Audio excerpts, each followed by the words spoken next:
It was absolutely a magnificent discovery, made headline news all over the world, and really sort of captured public imagination at just the right time. What lies behind Tutankhamun's sealed wall may change history. And the part nobody wants to say out loud is that we already have the technology to look through it, and somebody has already looked. Layers of information are coming out, not just because objects are being examined in detail, but also because new technologies can be applied to them. 3,300 years of painted plaster, millions of tourists walking past it, a British Egyptologist who saw something on a midnight screen that he could not unsee, a Japanese radar specialist who picked up echoes that should not exist, and a chamber the Egyptian government has spent 10 years pretending is not there. Stay with me. The wall is about to start talking. The Boy King's Secret. To understand why Reeves's discovery matters, you have to go back to the moment Tutankhamun first stepped out of the sand. November 4th, 1922. The Valley of the Kings sits silent under a desert sun that has burned every shadow into sharp relief. A British archaeologist named Howard Carter has been digging for 6 years on the dime of a wealthy patron, Lord Carnarvon, and the patron is losing patience. This was supposed to be the final season, the last shovel before the money ran dry. Then a water boy clearing sand near the entrance of Ramesses, the sixth tomb, stumbles. His foot hits something hard, stone, a step. Carter is summoned. By the next afternoon, his team has uncovered 12 more steps, each one descending into the limestone like a staircase into another world. At the bottom waits a sealed door bearing royal cartouches no one has seen for 33 centuries. The name pressed into the plaster reads Tutankhamun, the Boy King. The pharaoh history had nearly forgotten because his successors had tried to erase him. The dig has been brutal, 6 full seasons of disappointment. Carter is 48 years old and has already burned through most of his professional credibility on this single hunch. Carnarvon has told him, in writing, that this is the last year of funding. If the season ends with nothing, the concession reverts and Carter walks away with a footnote career and no pension.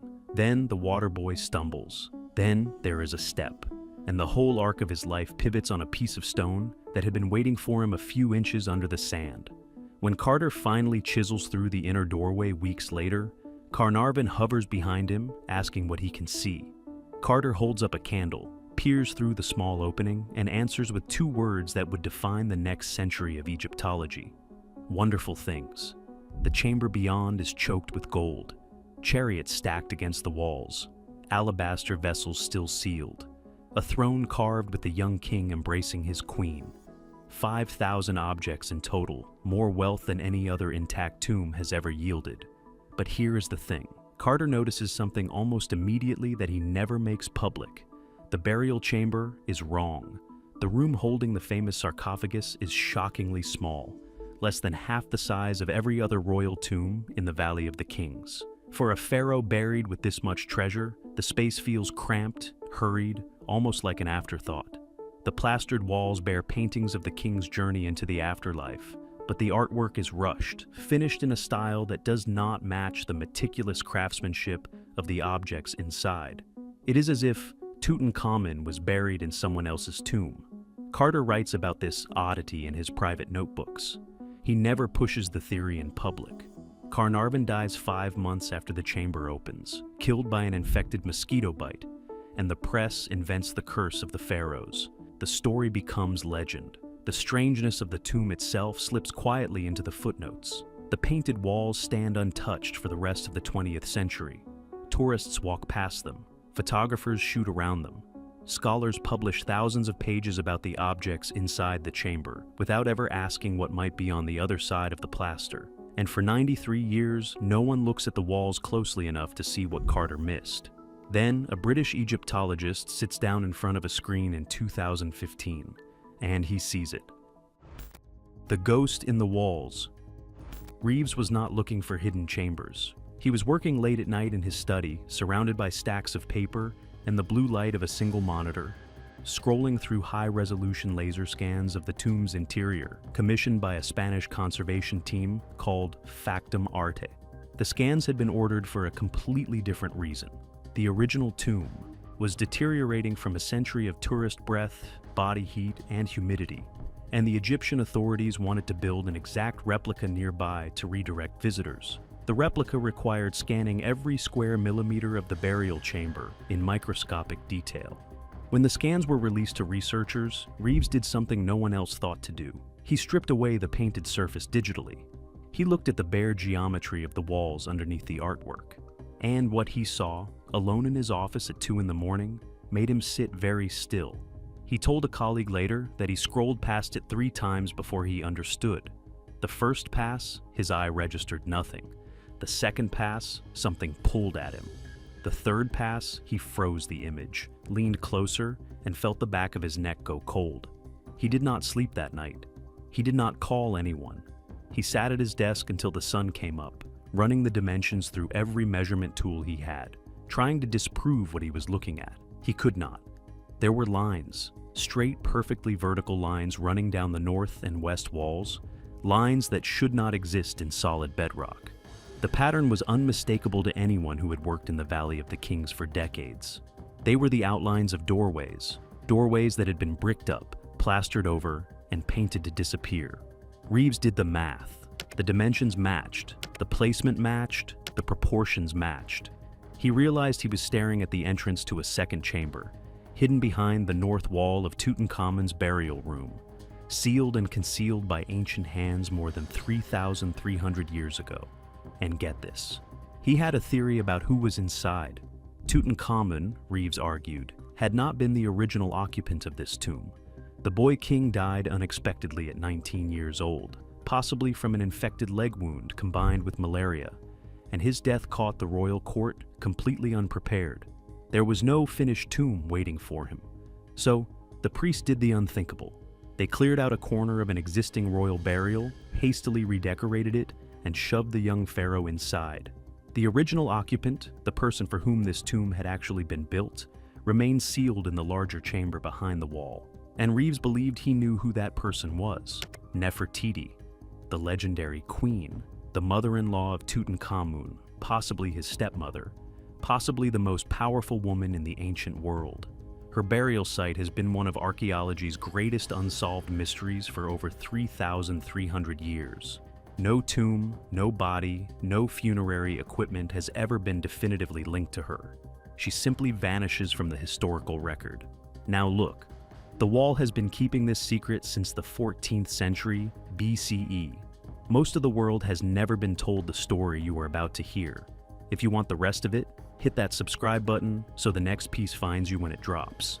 Stay with me. The plaster is about to start cracking.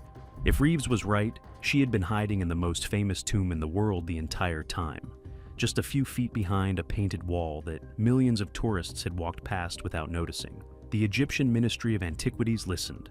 They were skeptical, but the implications were too enormous to ignore. They agreed to put radar against the wall, and the moment those first pulses bounced back through the limestone, the team in the chamber understood that the story Egypt had been telling for a century was about to crack open.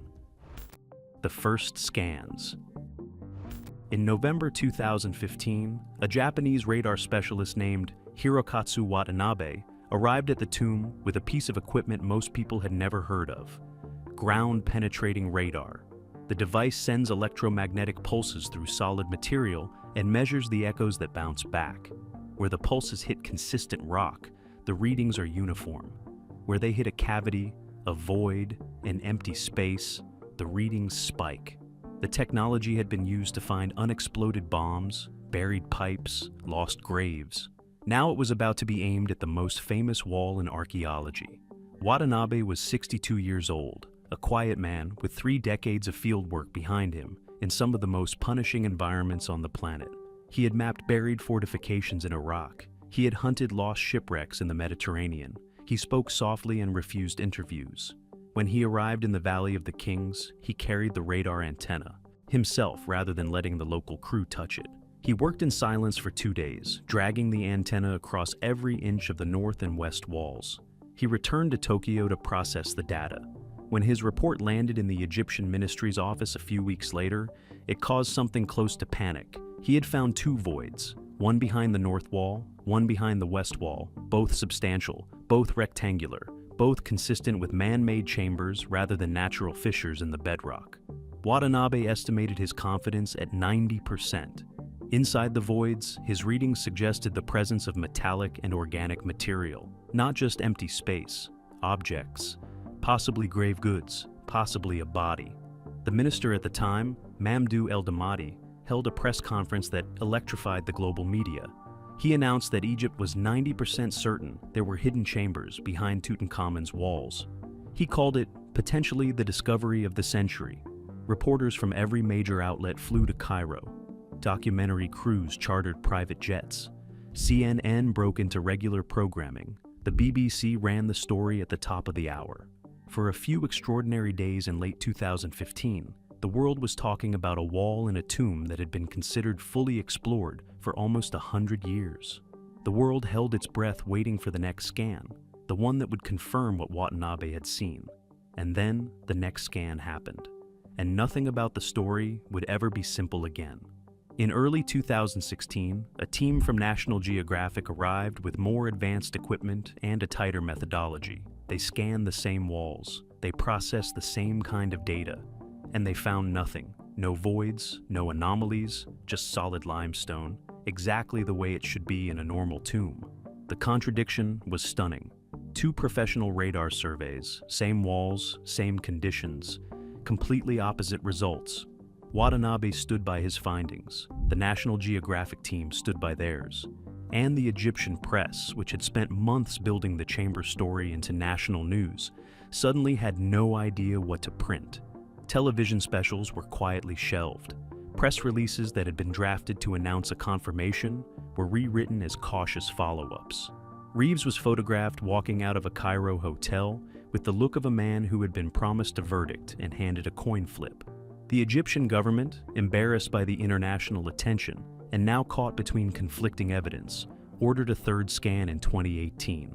This time, they brought in an Italian team from the Polytechnic University of Turin, considered among the best ground-penetrating radar specialists in Europe. The Italians worked for weeks. They scanned more thoroughly than either previous team. And in the spring of 2018, their final report was released. There are no hidden chambers. The Italian team concluded with high confidence that the walls behind Tutankhamun's burial chamber were solid bedrock. Nothing was there. Reeves was wrong, Watanabe was wrong. The whole theory was a beautiful idea that the actual rock had refused to support. The story died. The journalists went home. Documentaries about Nefertiti's lost tomb were quietly canceled. The Egyptian Supreme Council of Antiquities considered the case closed. Reeves continued to publish papers defending his interpretation, but the field moved on, and it would have stayed buried. Except in 2020, a quiet Egyptian engineer in Cairo started requesting files no one was supposed to ask for, and the moment he ran his own numbers, the official story began to fall apart. The numbers don't match. The engineer's name was Mamdouh Hamza, a ground-penetrating radar consultant who had worked on infrastructure projects across the Middle East. He was not an Egyptologist. He was not trying to prove or disprove Reeves's theory. He was simply curious about the technical disagreement between the 3 scans, and he wanted to know how 3 professional teams could look at the same wall and come away with such radically different conclusions. Hamza worked from a small office in Cairo, sometimes late into the night, the lights from the bridge over the Nile reflecting on his screen. He was not chasing fame. He was chasing the kind of mismatch in raw numbers that drives engineers crazy. When the radar plots refused to add up, he wanted to know why. So he requested the raw data, all of it. The original radar files from Watanabe, the National Geographic team, and the Italians. It took him over a year to obtain them, working through academic contacts and filing repeated requests with the ministry. When he finally had everything in front of him, he ran his own independent analysis. And here is the catch. What he discovered was not what anyone expected. The 3 scans had been conducted using different frequencies, different antenna configurations, and different processing software. That alone could explain some of the discrepancies. But Hamza noticed something deeper. The Italian team, the one whose results had officially closed the case, had used a frequency setting that was suboptimal for detecting voids at the depth Reeves had predicted.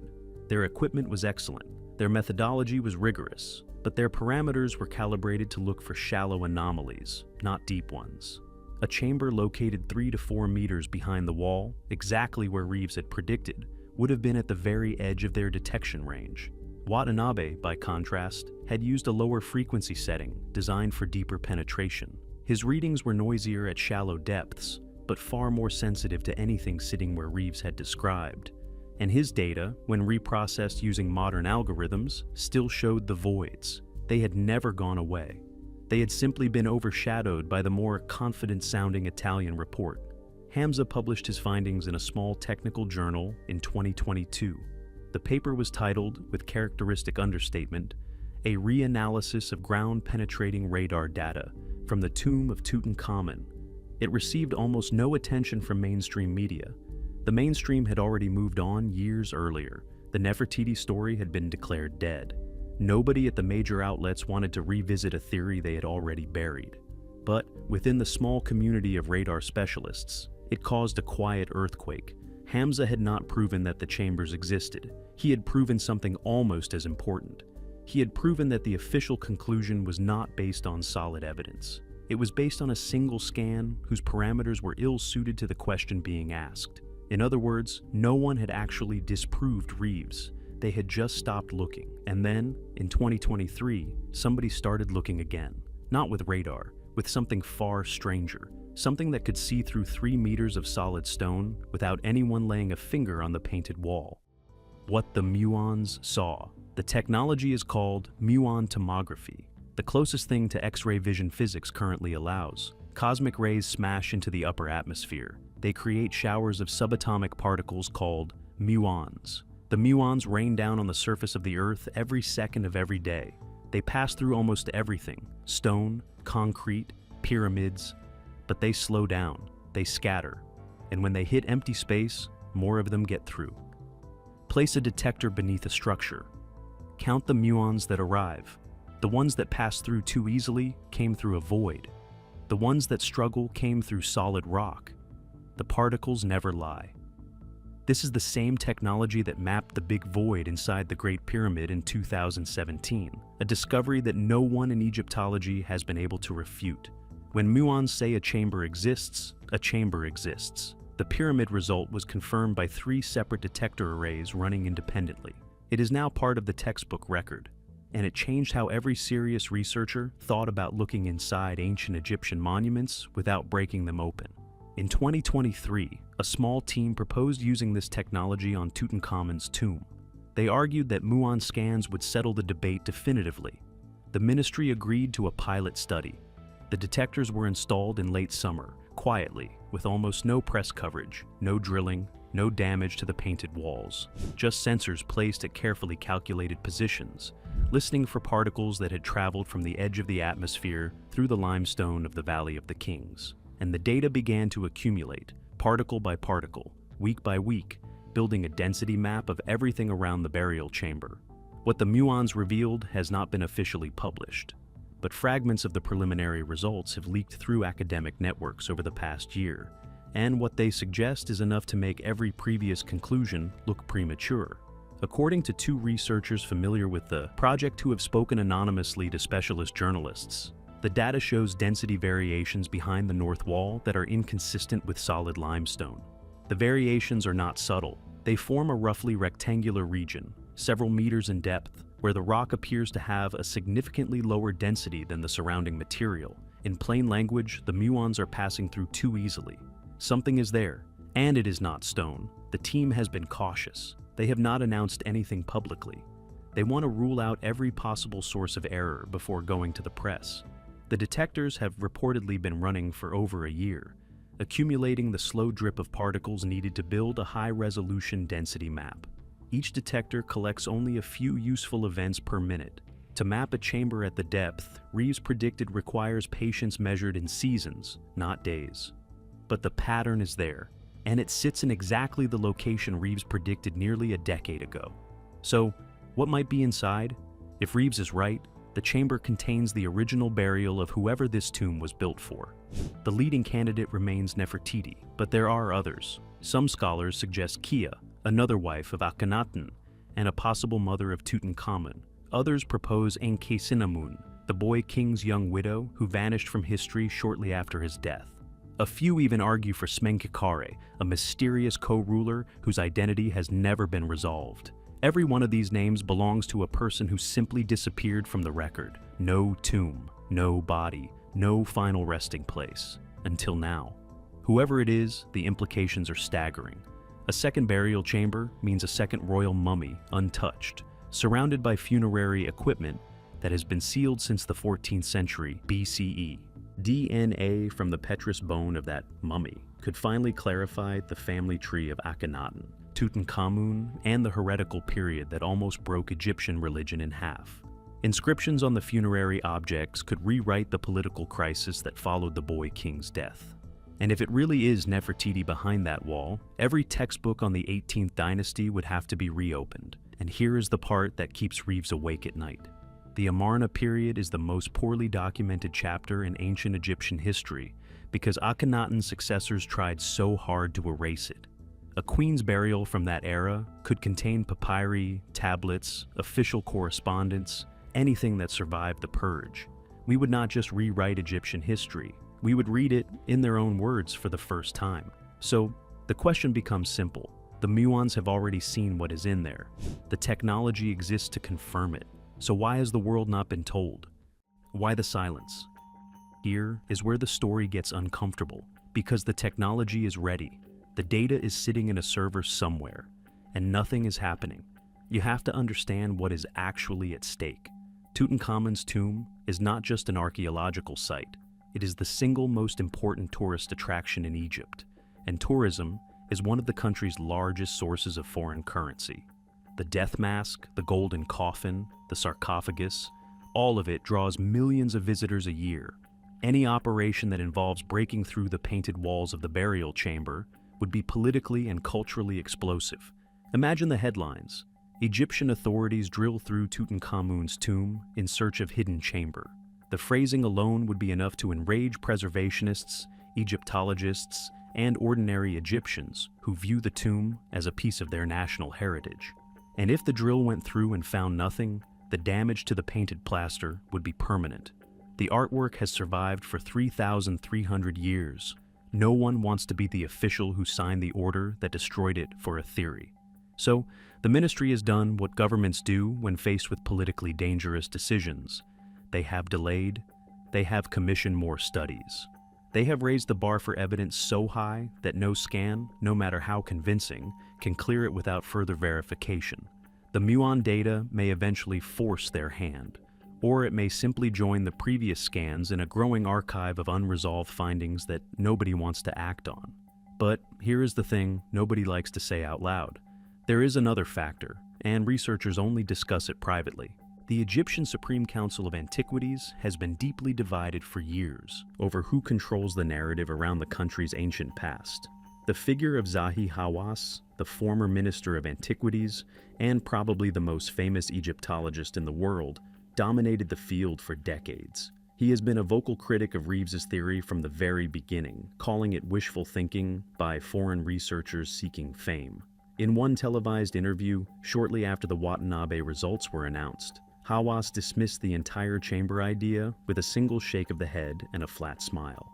He called the search a fantasy. He said Egypt did not need foreigners to tell Egypt what was inside its own tombs. He repeated the line, almost word for word, on Egyptian state television. He has barely softened his position since. Hawass officially retired from his ministerial position years ago, but his influence remains immense. He still appears on Egyptian television.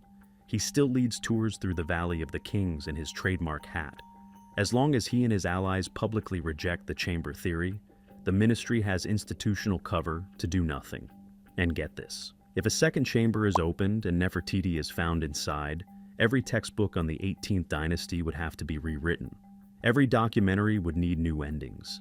Every museum exhibit would have to be reconfigured.